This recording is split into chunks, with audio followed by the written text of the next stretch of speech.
കൊല്ലത്ത് വനിതാ എസ് ഐയെ മർദ്ദിച്ചതായി എസ് ഐയുടെ ഭാര്യയുടെ പരാതി. പരൂർ പൂതക്കുളം സ്വദേശിനിയുടെ പരാതിയിൽ ഭർത്താവായ എസ് ഐയും സുഹൃത്തായ വനിതാ എസ് ഐയും അടക്കം 4 പേർക്കെതിരെ കേസെടുത്തു. DGPക്കും മുഖ്യമന്ത്രിക്കും പരാതി നൽകിയെന്ന് യുവതി 24-നോട്. ഒരുമിച്ച് കണ്ടു മീൻസ് യൂണിഫോമിലല്ലായിരുന്നു, സിവിൽ ഡ്രസ്സിൽ. അതായത് ആ സ്ത്രീ അവിടെ താമസിക്കുന്നുണ്ട് എന്ന് തോന്നത്തക്ക രീതിയിലാണ് എനിക്ക് അവിടെ കാണാൻ പറ്റുക. അവിടെ വെച്ച് ഏട്ടനും ഞാനും തമ്മിൽ വഴക്കായി. നീ എന്തിനു വന്നു, ഞങ്ങളവിടെ കണ്ട കാര്യം പറയരുത്, ഇത് എൻ്റെ കൂടെ വർക്ക് ചെയ്യുന്നതാണ്, ആശയാണ്. എവിടെ പോയി ഞാൻ പരാതി കൊടുത്താലും അതെല്ലാം അവരുടെ ബാച്ച് മേറ്റ്സിൻ്റെ അടുത്തായിരിക്കും ഇരിക്കുക, അവരുടെ ബാച്ച് മേറ്റ്സ് ആയിരിക്കും. അതുകൊണ്ട് അവരുടെ അടുത്ത് പറയാൻ പറ്റത്തില്ല. അതുകൊണ്ട് എന്നെ കൊന്നുകളയെന്നാണ് പറഞ്ഞു.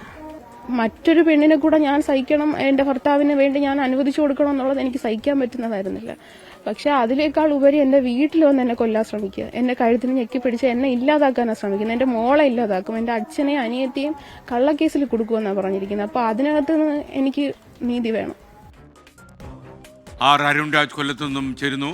അരുൺ രാജ്, ഈ എസ് ഐയുമായി നമുക്ക് ബന്ധപ്പെടാൻ കഴിഞ്ഞോ ശരിക്കും? Good morning.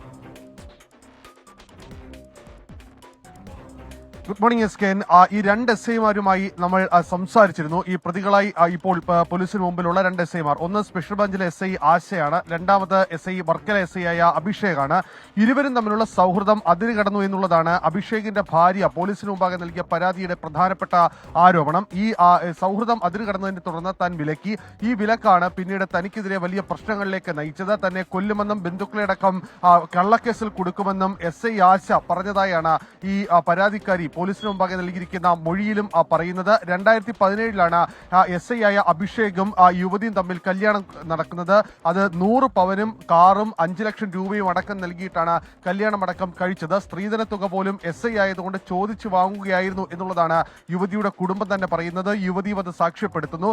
ഇരുവരും തമ്മിൽ പ്രണയത്തിലായിരുന്നു. പക്ഷേ ഈ പ്രണയം കല്യാണത്തിലേക്ക് എത്തിയപ്പോൾ സ്ത്രീധനം പോലും ചോദിച്ചു വാങ്ങി. പക്ഷേ മകളുടെ ഭാവി ഓർത്ത് തങ്ങൾ സ്ത്രീധനം നൽകി. പക്ഷേ വർഷങ്ങൾ പിന്നിട്ടപ്പോഴേക്കും അതേ ബാച്ചിലെ മറ്റൊരു എസ് ഐയുമായി അഭിഷേകിന്, അതായത് ആശയുമായി അഭിഷേകിന്